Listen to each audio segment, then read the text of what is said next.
एक घर में वो, उसकी ननद, उसके पति और उसके ससुर जी अकेले रहते थे। उसकी ननद गुमसुम उदास सी रहती थी। स्कूल से लेट आती और आते ही कमरे में बंद हो जाती, कमरे से बाहर नहीं निकलती। उसके ससुर जी उसका बहुत ख्याल रखते थे, फिर भी उसकी ननद अपने बाप के करीब नहीं जाती। वह हर वक्त उनसे डरी डरी रहती। एक दिन उसके पति ऑफिस से रात को घर नहीं आए, क्योंकि उस रात बहुत तेज बारिश हो रही थी। उसे रात को अकेले कमरे में सोने से डर लगता था, इसीलिए उस रात वो अपनी ननद के कमरे में गई तो उसके कदमों तले से जमीन निकल गई, क्योंकि उसके ससुर जी अपनी ही बेटी के साथ आज दोपहर से ही तेज बारिश हो रही थी, रुकने का नाम नहीं ले रही थी। उसे बादलों के गरजने और बिजली के चमकने से हमेशा से बहुत डर लगता था। यह उसकी शादी के बाद की पहली बारिश थी और वो हमेशा यही सोचती थी कि शादी के बाद की पहली बारिश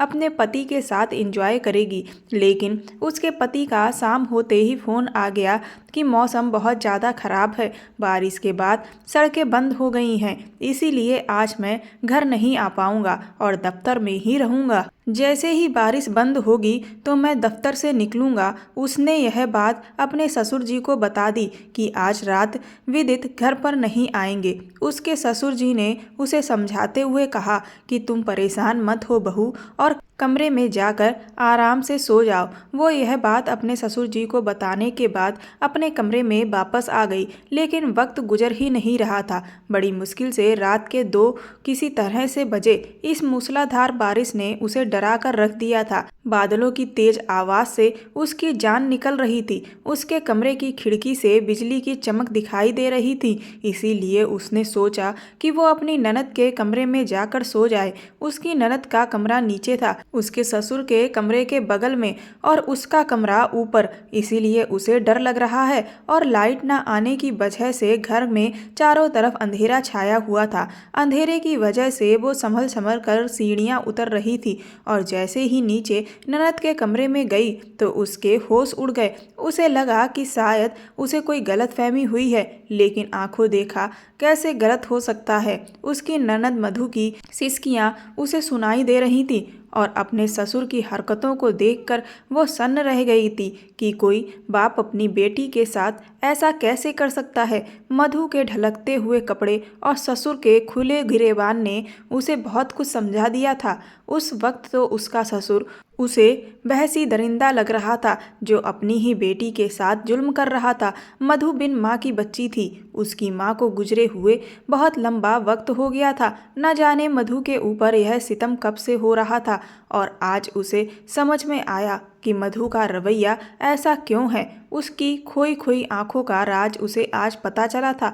वो इस घर में आज से 6 महीने पहले शादी करके आई थी और वो विदित कॉलेज में पढ़ते थे और विदित ने उसे वहीं पसंद किया था। पढ़ाई कंप्लीट होने के बाद जैसे ही उसकी नौकरी लगी, उन्होंने उसके घर रिश्ता भिजवा दिया। विदित सुलझे हुए अच्छे लड़के थे और उनकी नौकरी भी अच्छी थी। इस रिश्ते में ऐसी कोई बात नहीं थी जिसकी वजह से उसके घर वाले इस रिश्ते को इनकार करते।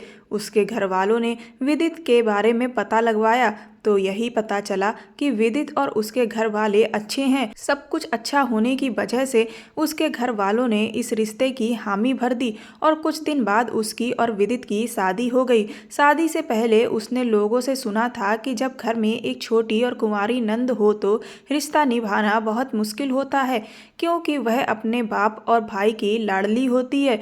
वो भी यही सोचकर अपने मायके से ससुराल आई थी कि मधु की वजह से उसे बहुत सी मुश्किलों का सामना करना पड़ सकता है, लेकिन मधु दूसरी ननद जैसी नहीं थी। वह बहुत ही खामोश अंदाज की लड़की थी। वह अपने काम से काम रखती थी और ज़्यादातर अपने कमरे में ही बंद रहती थी। स्कूल से वापस आकर वह घंटों अपने कमरे में बंद रहती। वो जबरदस्ती उसे खाने के लिए कमरे से बाहर बुलाती। वह खाना खाकर वापस अपने कमरे में चली जाती। उसके ससुर अक्सर ही उसे समझाते हुए कहते कि हर वक्त अकेले कमरे में मत रहा करो, बाहर निकलकर हमारे साथ बैठा करो, लेकिन मधु उनकी बातों का कोई जवाब नहीं देती। इस बात पर वो विदित से कहती कि मधु क्यों हमेशा खामोश खामोश रहती है। तो विदित कहते कि वह हमेशा ऐसी नहीं थी, माँ की मौत ने उसे ऐसा बना दिया है। जब माँ जिंदा थी तो वह सबके साथ घुल मिल कर रहती थी, लेकिन अब वह बिल्कुल बदल गई है। बेहतर यही है कि तुम भी उससे ज़्यादा कुछ मत कहा करो, पापा उसका बहुत ख्याल करते हैं, धीरे धीरे वह संभल जाएगी। उसने भी यह सब सोचकर मधु से बात करना छोड़ दिया कि अच्छा ही है कि वह घर के किसी भी मामले में नहीं पड़ती और उसे भी उसकी तरफ से किसी किस्म की कोई परेशानी नहीं है, वरना उसकी दोस्त की ननद ने तो उसकी दोस्त का जीना हराम कर दिया था। और शादी से पहले वो भी यही समझती थी कि उसकी शादी के बाद मधु भी कुछ ऐसा ही करेगी, क्योंकि उसके ससुर उससे बहुत ज़्यादा प्यार करते हैं, उसकी छोटी छोटी बातों का ख्याल करते हैं। अगर वह खाना खाने नहीं आती तो वह खुद उसके कमरे में खाना लेकर जाते और अपने हाथों से उसे खाना खिलाते। ज़्यादातर वह उसके कमरे में ही होते थे, लेकिन मधु का स्वभाव उनके साथ बिल्कुल ही अलग था। वह जल्दी अपने पापा की किसी बात का जवाब नहीं देती थी। अगर उसके ससुर उसके लिए कोई चीज़ लेकर आते तो उसका अंदाज ऐसा होता कि उसके लिए उनकी लाई हुई कोई भी चीज़ मायने नहीं रखती। उसे अक्सर ही उसका अंदाज कुछ अजीब सा लगता, क्योंकि माँ के बिछड़ने के बाद तो बच्चों को अपने पिता से ज़्यादा लगाव हो जाता है, लेकिन वह तो अपने पिता से दूर दूर भागती थी। उसके ससुर जितना ही मधु का ख्याल करते उतना ही उसका भी ख्याल करते हैं। उसे अपने ससुर में किसी किस्म की कोई कमी महसूस नहीं होती और वो एक अच्छी ज़िंदगी गुजार रही थी, इसीलिए वो मधु के रवैया के बारे में ज़्यादा सोचती भी नहीं थी। शादी के शुरू के दिनों में जब उसने अपनी माँ को मधु के बारे में बताया तो उन्होंने कहा अपने काम से काम रखा करो। उसे अपनी माँ की बात ठीक लगी, इसीलिए वो मधु से ज़्यादा बात नहीं करती और रात का खाना खाने के बाद वो विदित के साथ ऊपर कमरे में सोने चली जाती और सारी रात फिर नीचे नहीं आती। उन दोनों की एक अलग ही दुनिया थी। वो दोनों एक दूसरे के साथ बहुत खुश थे, इसीलिए उसे अपने आसपास कुछ गलत होने का एहसास नहीं होता। एक दिन उसके ससुर बहुत सारे फल लेकर आए और जैसे ही मधु स्कूल से आई तो वह उसे अपने पास बिठाकर फल काटने लगे और उन्होंने जब मधु को फल खाने को दिया तो उसने बड़ी बेरुखी से फल खाने से इनकार कर दिया। तो वह जबरदस्ती अपने हाथों से उसके मुंह में फल डालने लगे। वो यह वहीं पर बैठी यह सब देख रही थी और सोच रही थी कि मधु कितनी खुशकिस्मत है जिसे इतना प्यार करने वाला बाप मिला है, लेकिन उसे तो कदर ही नहीं। वह कुछ देर वहीं पर बैठी रही और फिर अचानक से उठी और अपने कमरे में चली गई। उसने बड़ी हैरानी से मधु को जाते देखा तो उसके ससुर ने उसकी नज़रें भांप लीं। कहने लगे मेरी बेटी मुझसे नाराज है, इसीलिए वह मेरे साथ ऐसा बर्ताव करती है। उसे लगता है अगर मैंने टाइम पर उसकी माँ का सही इलाज करवा दिया होता तो आज उसकी माँ हमारे साथ होती, लेकिन सच तो यह है कि उसकी माँ की ज़िंदगी बस इतनी ही लिखी थी। मैंने उसकी माँ के पीछे बहुत पैसा खर्च किया और दिन रात भागता रहा, लेकिन उसकी माँ की किस्मत में मौत लिखी थी। मैं तो खुद ही उसकी माँ की मौत के बाद बहुत दुखी हूँ, लेकिन मधु को यह बात मैं कैसे समझाऊँ। अपने ससुर की आंखों में आंसू देखकर उसका दिल भी रो दिया। बेचारे ससुर जी उम्र के इस दौर में वह अपनी पत्नी की जुदाई के गम के साथ साथ औलाद का भी दुख झेल रहे थे। उसने बहुत प्यार से अपने ससुर से कहा पिताजी आप परेशान मत हो, वक्त के साथ साथ मधु सब कुछ समझ जाएगी। उसकी बात पर वह मुस्कुराते हुए मधु के कमरे की तरफ चले गए और वो मुस्कुरा दी। शाम तक वह मधु के कमरे में ही थे, यहाँ तक कि उसने खाना भी बनाकर तैयार कर दिया। फिर भी वह बाप बेटी कमरे से बाहर नहीं निकले।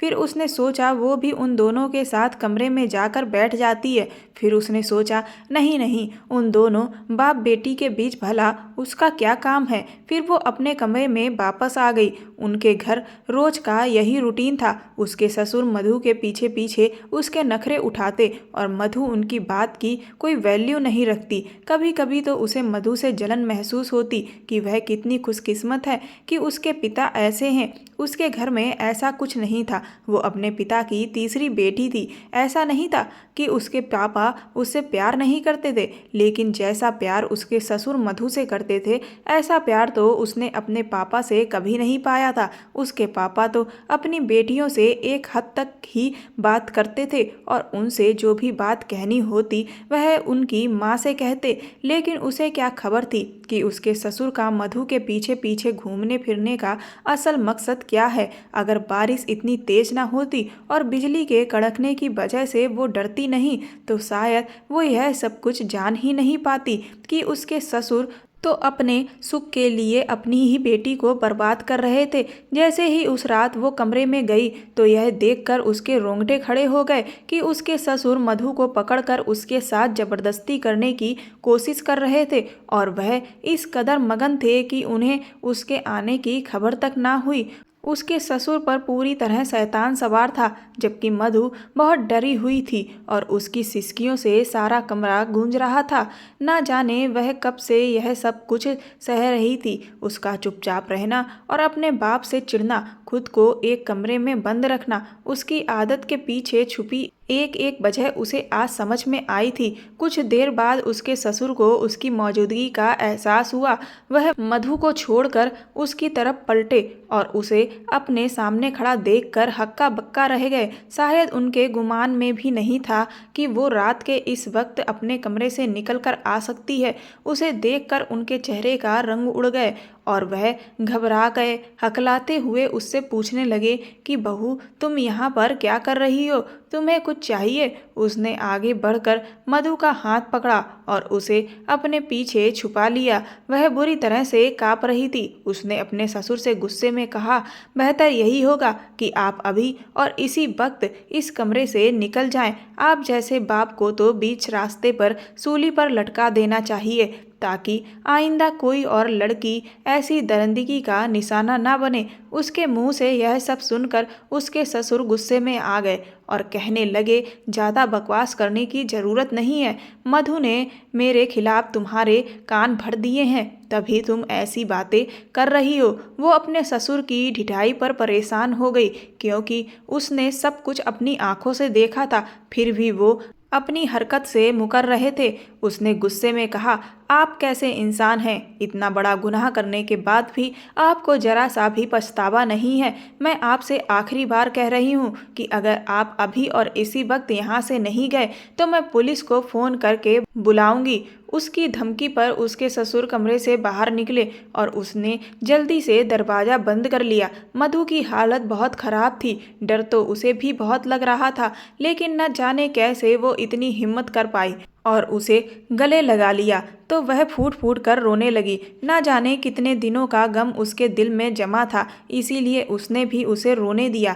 जब रो रो कर उसका दुख कुछ कम हुआ तो उसने उसे खुद ही बताना शुरू कर दिया कि जब वह 12 साल की थी तब उसकी माँ की शादी उसके ससुर से हुई थी। मधु की पहली लाइन पर ही उसने उसे हैरत से देखा और पूछ बैठी कि क्या तुम अपने बाप की सगी बेटी नहीं हो? जिस पर मधु ने ना में सिर हिला दिया और बताने लगी कि जब वो 10 साल की थी तो उसके सगे बाप ने उसे और उसकी माँ को छोड़ दिया था और उसको भी उसकी माँ के हवाले कर दिया था, जबकि उसकी माँ उसको लेना ही नहीं चाहती थी, क्योंकि वह कहती थी कि मधु की वजह से वो दूसरी शादी नहीं कर सकती, क्योंकि एक बेटी के साथ उन्हें कौन अपनाएगा। लेकिन अचानक ही मधु की माँ की जिंदगी में विदित के पिता आए और उन्होंने उसकी माँ के साथ साथ उसको भी अपना लिया। उसकी माँ की शादी के बाद मधु के सौतेले पिता उसका भी बहुत ख्याल रखते थे, जिस वजह से उसकी माँ इस घर में बहुत खुश थी कि चलो उनने दूसरी शादी अगर की है तो क्या हुआ, उनका पति बहुत अच्छा है। लेकिन वो नहीं जानती थी कि विदित के पिता के मन में खोट है। मधु ने बताया कि जब उसकी माँ जिंदा थी तभी उसके सौतेले पिता उसके साथ बहुत बुरा बिहेवियर करते थे। धीरे धीरे उसकी उम्र 13 से 14 साल हो गई और वो जवानी की दहलीज पर कदम रख चुकी थी। उसे सही और गलत का अंदाजा हो गया था। वो समझ गई थी कि उसका सौतेला बाप किस तरह की नज़र से उसे देखता है, वह किस तरह से उसे हाथ लगाता है, जो कि गलत है।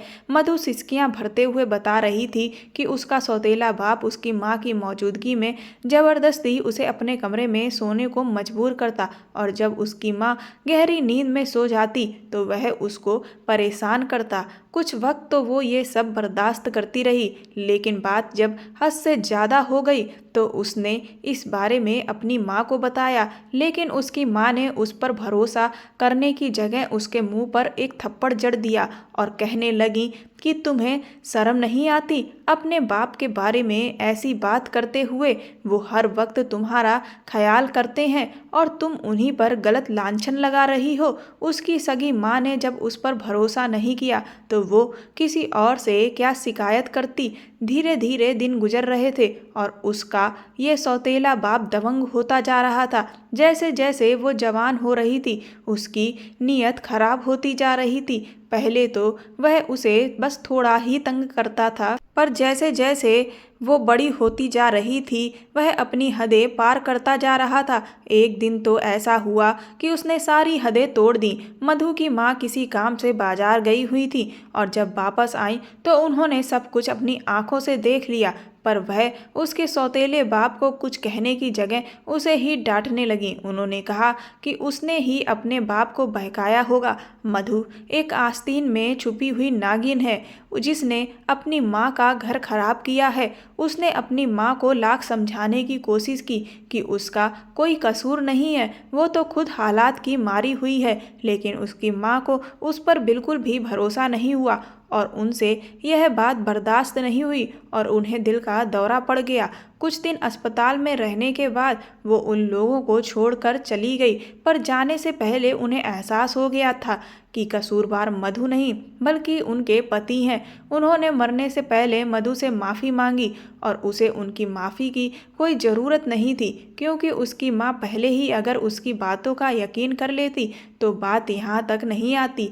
माँ के मरने के बाद पहले मधु ने सोचा कि वो यह घर छोड़कर कहीं चली जाएगी, लेकिन फिर उसे इस बात का एहसास हुआ कि एक अकेली लड़की के लिए सारा समाज दरिंदा है और वो तो एकदम जवान लड़की थी। वो इस घर को छोड़कर जाती भी तो कहाँ जाती, आगे भी उसके साथ पता नहीं क्या क्या होता। इसीलिए मजबूरन उसे अपनी किस्मत पर समझौता करना पड़ा। उसने यह बात कभी विदित को नहीं बताई, क्योंकि उसे डर था कि अगर वह भी उसकी बातों का भरोसा नहीं करेंगे तो फिर वो कहाँ जाएगी। मधु के हाथों को उसने अपने हाथों में दबाया और उसे यकीन दिलाते हुए कहा कि आज के बाद तुम्हारे साथ ऐसा कुछ नहीं होगा। उसने कहा, अगर पहले ही तुम मुझे यह सब बता देती तो मैं तुम्हारी मदद जरूर करती। इस बात पर वो हंस पड़ी और कहने लगी, मैं तो वह बदनसीब लड़की हूँ जिस पर उसकी माँ ने ही भरोसा नहीं किया, तो आप कैसे करती।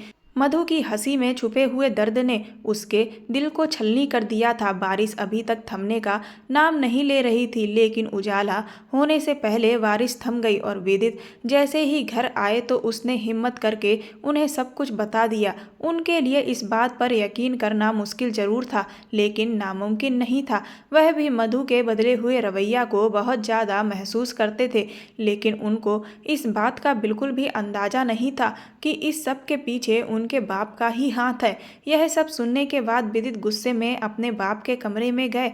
वो बिस्तर पर लेटे हुए थे। विदित ने उन्हें कई बार आवाज़ें दी, लेकिन उनके जिस्म में कोई हरकत नहीं हुई। विदित ने आगे बढ़कर उन्हें हिलाया तो उनकी गर्दन एक तरफ लुढ़क गई। विदित ने तुरंत डॉक्टर को बुलाया तो पता चला कि उनके पिता इस दुनिया में नहीं रहे। विदित के पिता जान गए थे कि अब उनका सच विदित के सामने आने वाला है और शायद इसीलिए वो इस बात को बर्दाश्त ना कर सके कि उनका बेटा उनकी घिनौनी हरकत अब जान जाएगा और उन्हें दिल का दौरा पड़ गया और उन्होंने मौके पर ही दम तोड़ दिया।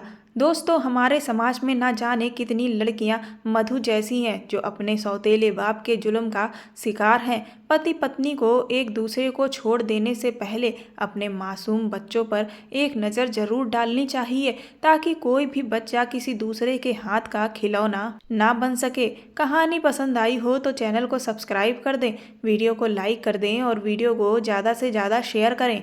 धन्यवाद।